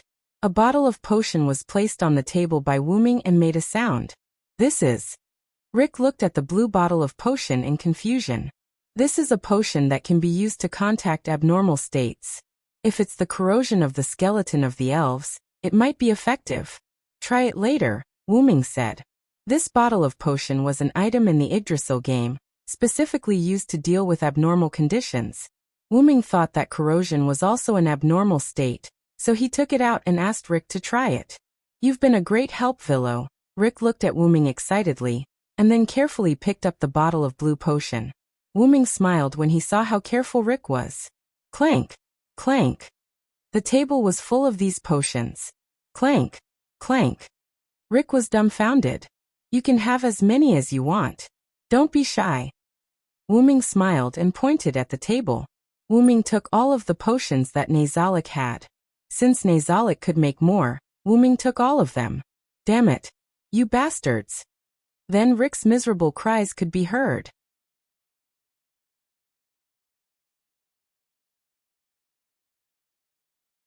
Chapter 431. Riker and Wuming went out to experiment. Riker smeared the black ash that could be seen everywhere on his hand, and then dripped a few drops of blue potion on the back of his hand. Instantly, the black ash disappeared, and the corrosive effect also disappeared. In the room, Wuming and Riker sat opposite each other. Shiobi sat beside Wuming in boredom. She had already been cleaned up by Crone and changed into her pajamas. Damn it, evil gods, go to hell. Riker muttered. Hey, that's about enough. You can't even handle such a small blow? Wuming smiled helplessly. The reason why Riker was like this was simply because Wuming's nouveau riche way of doing things provoked Riker. After all, in this war-torn era, everything was precious, and people cherished it very much. Based on the effect just now, if everyone covered their whole body with black ash and drank a bottle of blue potion, the black ash would last for 3 hours. After that, the black ash would be eliminated by the power of the potion. After all, the effects of taking it inside the body and taking it outside the body were completely different. Riker was also thinking of the worst-case scenario.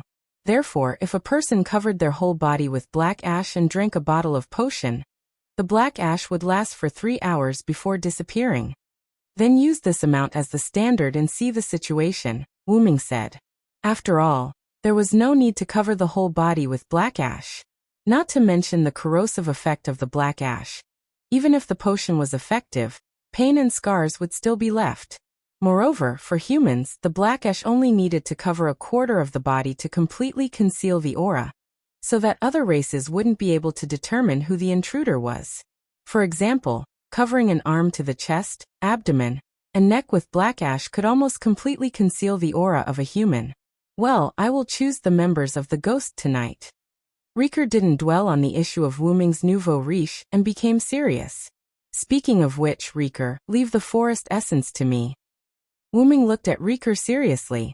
You don't believe me? Although he said so, Rick still understood Wuming's intention. The forest elves were actually an exceptionally cunning, or rather, suspicious and vengeful race. Even though the goblins had developed magic airships and the orcs had mastered advanced navigation technology, the forest goblins had also developed magic airships that could cover an entire forest.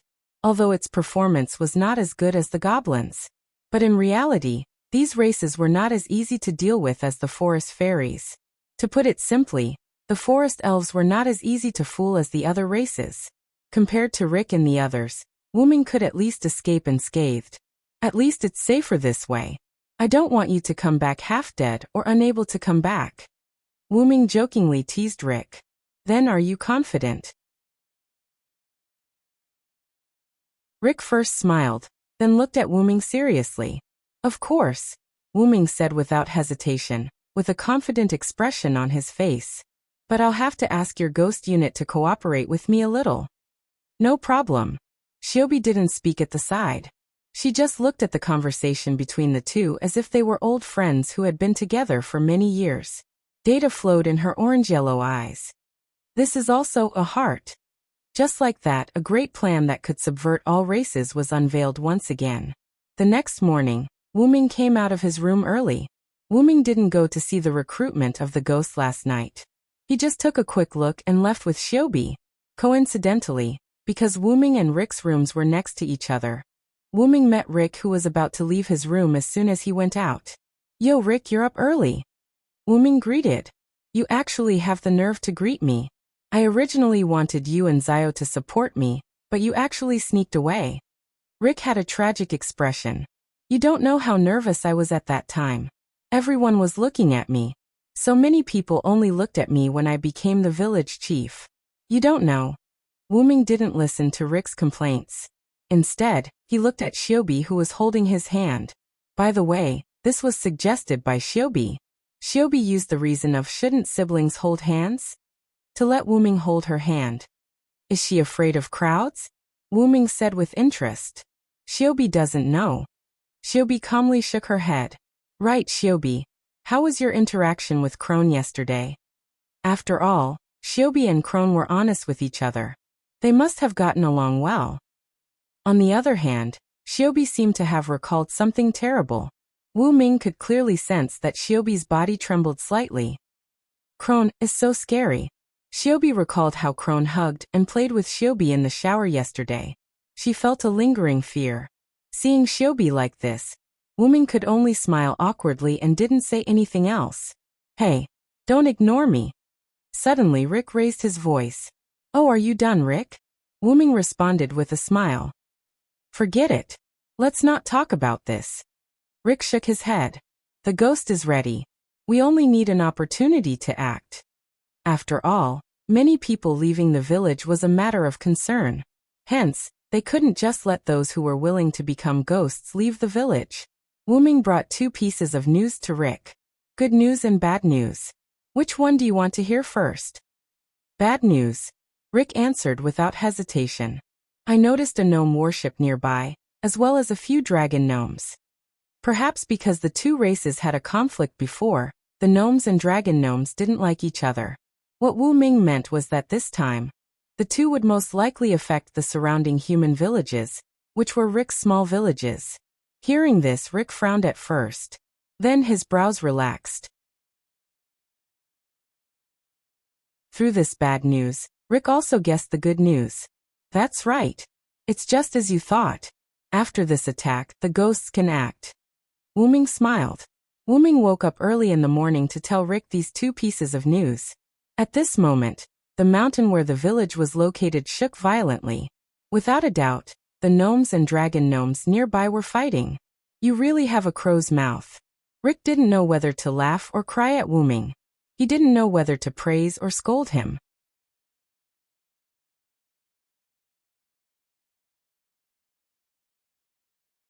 Chapter 432. Everyone leave from the west exit. Crone shouted, directing the panicking crowd to leave. Although Wu Ming and Rick didn't wake up late, Crony and a portion of the villagers woke up even earlier than them. These villagers were mostly young men and women. The rest of the villagers were old, weak, sick, disabled, and children. The rest of the villagers were woken up by the tremors outside. Following the shouts of their loved ones, they hurriedly packed their luggage and left in the designated direction. This was because the humans in this world would be affected by the battles of other races after a period of time. Therefore, the humans had to prepare their luggage early in order to prepare for any unexpected situations. In this era, death was a common occurrence. It was even possible to lose one's life while sleeping. Therefore, the people were used to preparing their luggage early. Like people who were used to earthquakes, they didn't panic and left in an orderly manner.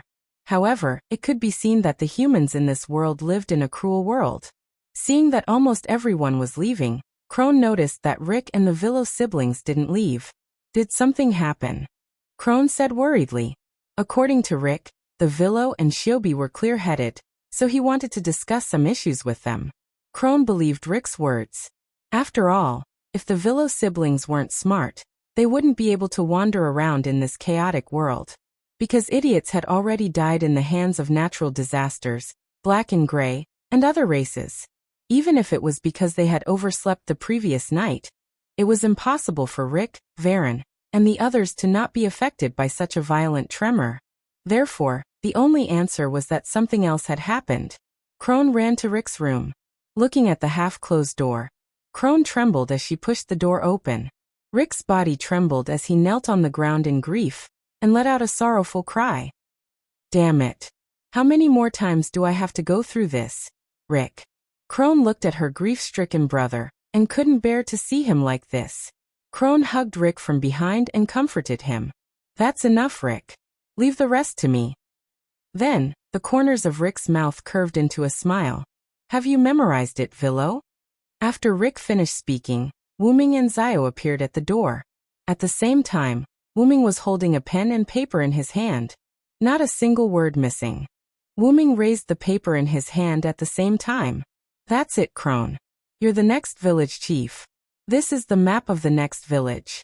The safest path is along the edge. Rick stood up and handed a map to Crone. Huh.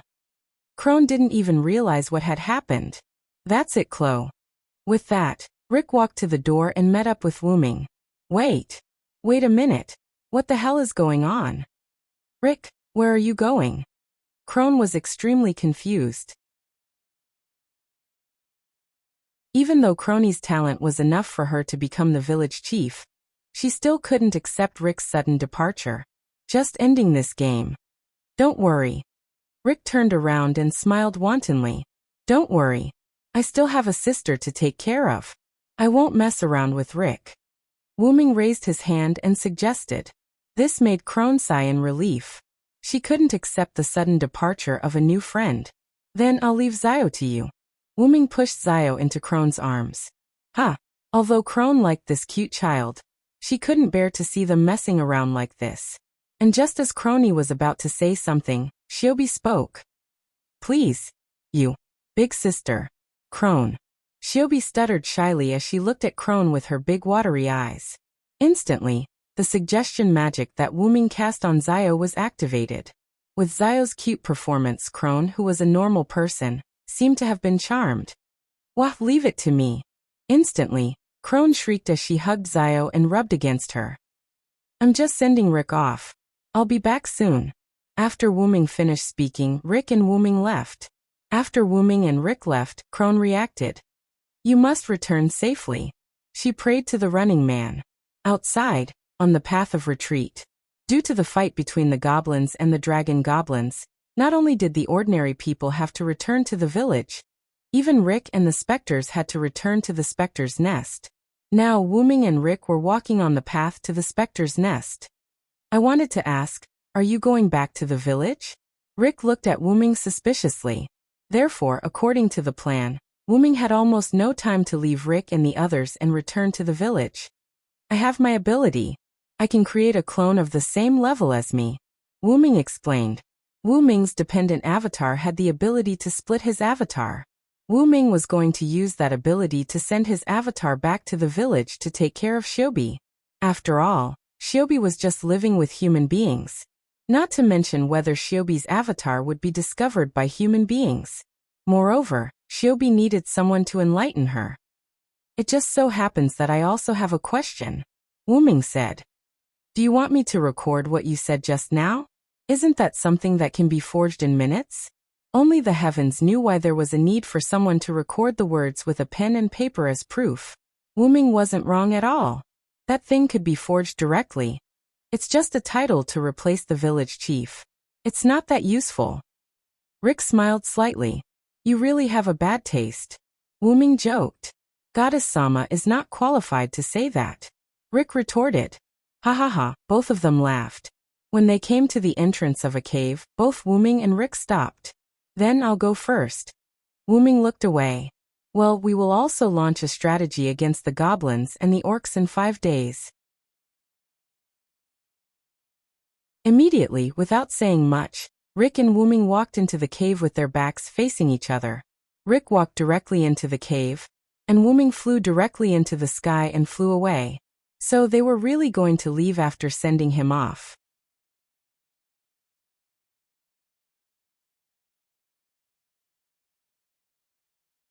Chapter 433. After Wuming left the human gathering place, he directly returned to his true form and flew into the sky. Then, because of the plan, Wuming directly cancelled the various shielding techniques on his body. At the same time, Wuming also released his own energy, which was the holy aura. At that moment, Wuming was like a flame in the night, no, a fireball, which was extremely eye-catching.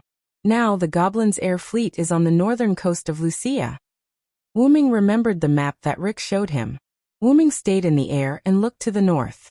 Wuming's current location was south of Lucia, which was not far from the northern coast. Let's mess around a little. With that said, Wuming spread his wings and quickly flew toward the north. In the south, Lucia and Yar'ela intersected. It was an ocean, and the Forest Elves' fleet was sailing from that ocean.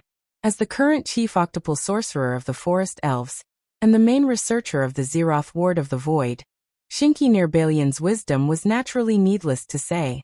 She was also quite proud of herself, so she took on the heavy responsibility of the Forest Elves' fleet commander. However, she was rather fearful of the mysterious powerful being that the dragon spirit mentioned. After all, even though it was annoying to think of a musclehead who didn't have any intelligence and relied solely on brute strength, Shik had to admit that his powerful strength was indeed frightening.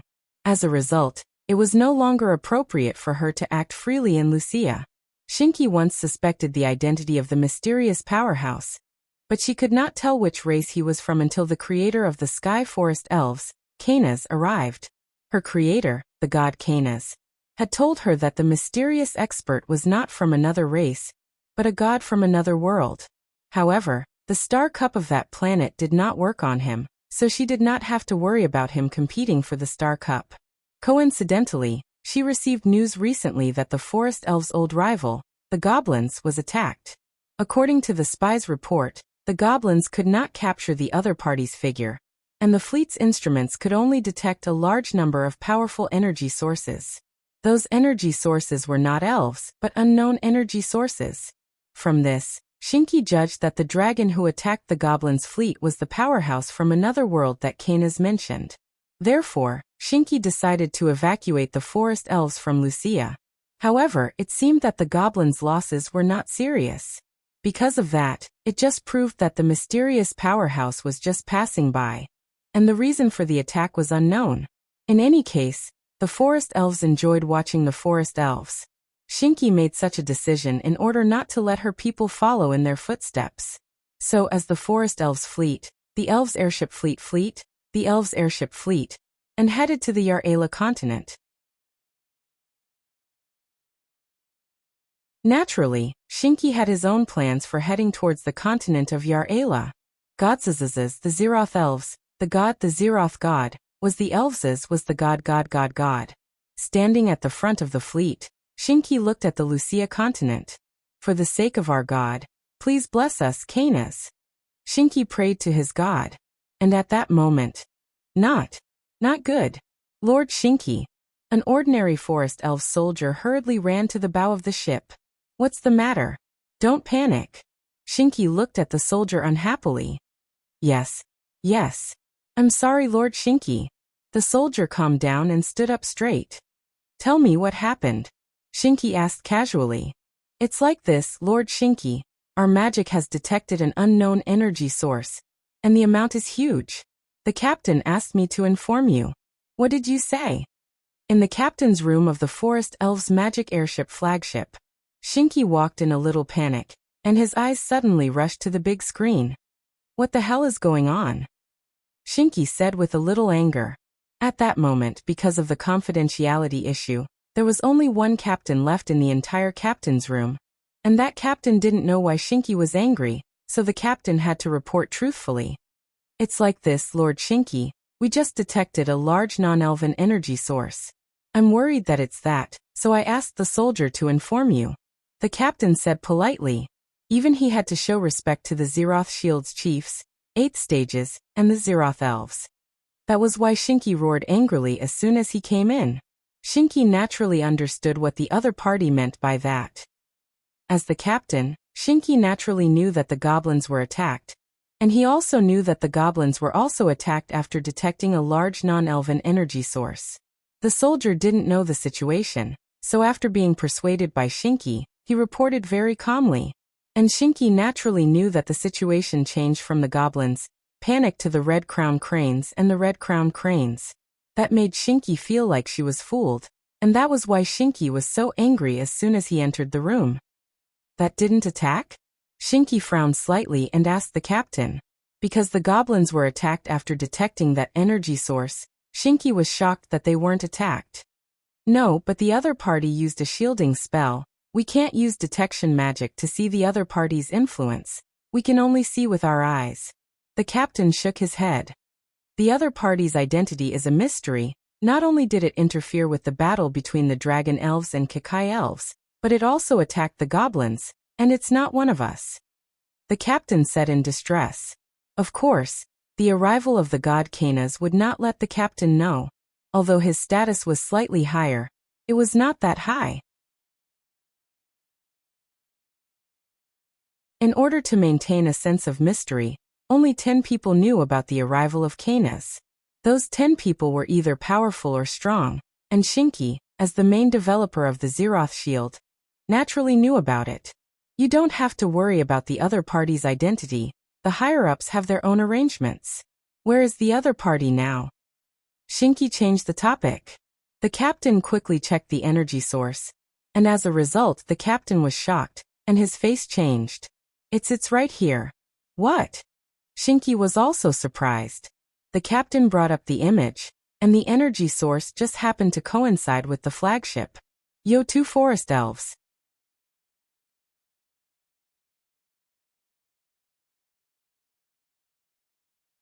Chapter 434.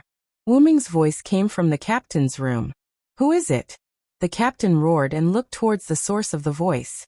A young man with black hair and red pupils wearing a loose white shirt appeared out of thin air at the door of the captain's room, and leaned against the wall of the captain's room.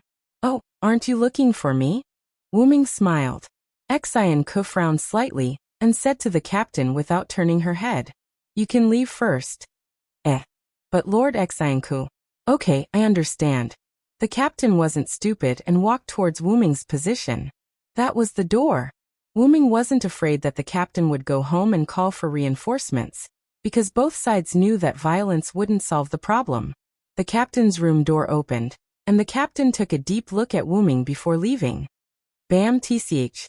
The captain's room door closed again. Now the only ones left in the captain's room were the Forest Elite's chief level 8 sorcerer Xian-ku nearby and Wuming. Then Lord God, what can I do for you? Xian-ku politely bowed slightly and greeted Wuming. Don't be nervous, Wuming said calmly, then walked to the captain's room and sat down. I don't mean any harm. Wuming maintained a smile as if everything was within his control, and looked at Xian-ku with incomparable arrogance. You must be joking. Lord Canis has already told us about you. As a god from another world, you don't need to compete for the Star Cup, so please tell us your intentions. Xian-ku's words were still polite, but Wuming could hear the mockery in her words. You really dare to say that, Canis' creation? Wuming was instantly angered. Although he still had a smile, the anger in his eyes and the aura he emitted made Xian-ku feel terrified. After all, Lord Canis is a supreme existence. We can't compare to you in terms of power or wisdom, so please forgive Xian-ku's offense. Xian-ku nearby's meaning was clear. They were weak, so it was better to be straightforward with a powerful being like Canis, because they had to agree no matter what. Wuming naturally understood this, so he only got a little angry and calmed down. Then I'll be straightforward. Then I'll get straight to the point. I found something interesting in the air fleet of the goblins. It's an existence comparable to the Zeroth protection of the void. What? Xian-ku heard Wuming's words and couldn't stay calm. Not only was she surprised that Wuming knew about the Zeroth protection of the void, but she was also surprised that the goblins had an existence comparable to the Zeroth protection of the void. Don't worry. Even if I know about the Zeroth protection of the void, I won't do anything to you. Besides, I'm here for your own good this time. Wuming smiled and calmed Xian-ku down. Her beautiful face was solemn. Then Lord Canis, are you going to tell us about the gophers? Xian-ku asked. There was another layer of meaning in this sentence. Even if you are helping us forest elves, do you have a purpose or something else? After all, it was impossible to give without expecting anything in return. There was no such thing as a free lunch. As a wise person, Xian-ku nearby naturally understood this principle. Don't be nervous. You also know that I can't use this planet's star cup even if I obtain it. I don't have any other purpose. I'm just doing this for my own pleasure. Wuming shrugged and waved his hand. Pleasure? Xian-ku furrowed her brows in confusion.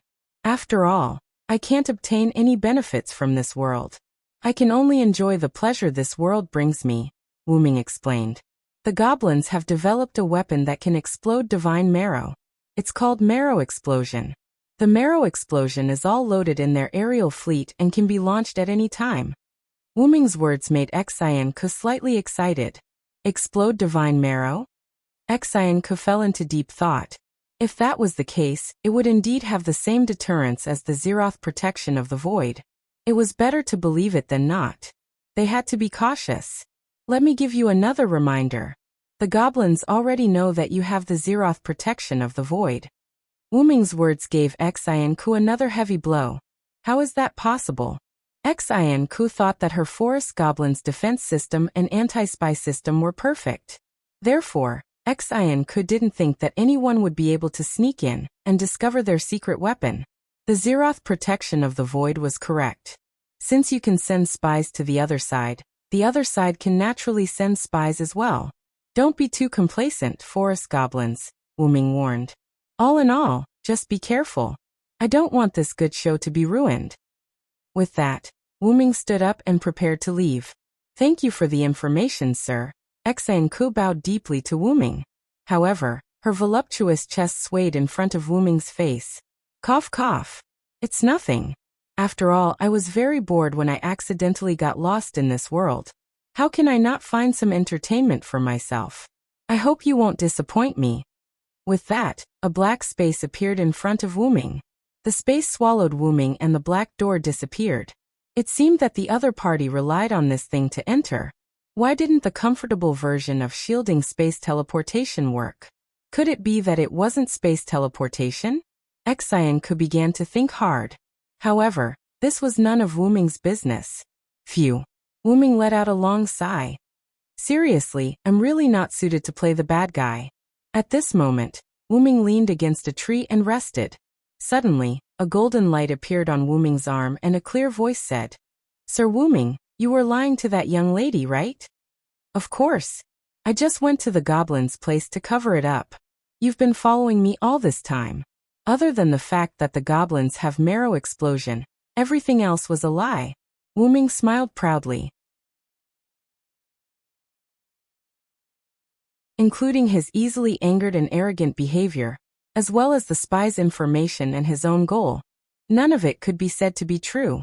As for the fact that he couldn't use the Star Cup, Wu Ming hadn't even seen it before. Who knew if he could use it? In any case, Wu Ming had no intention of using the Star Cup. After all, the forest goblins have many wise people. Being able to create the Zeroth Ward of the Void and use a fake name, Xin Kunobarian, is a wise person among wise people. If I don't tell her this, she probably won't believe me.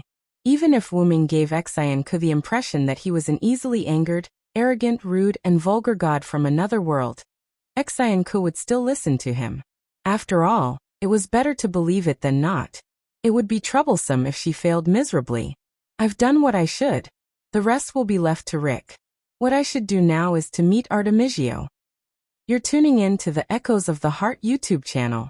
Don't forget to subscribe and join us on this journey to catch the most captivating stories.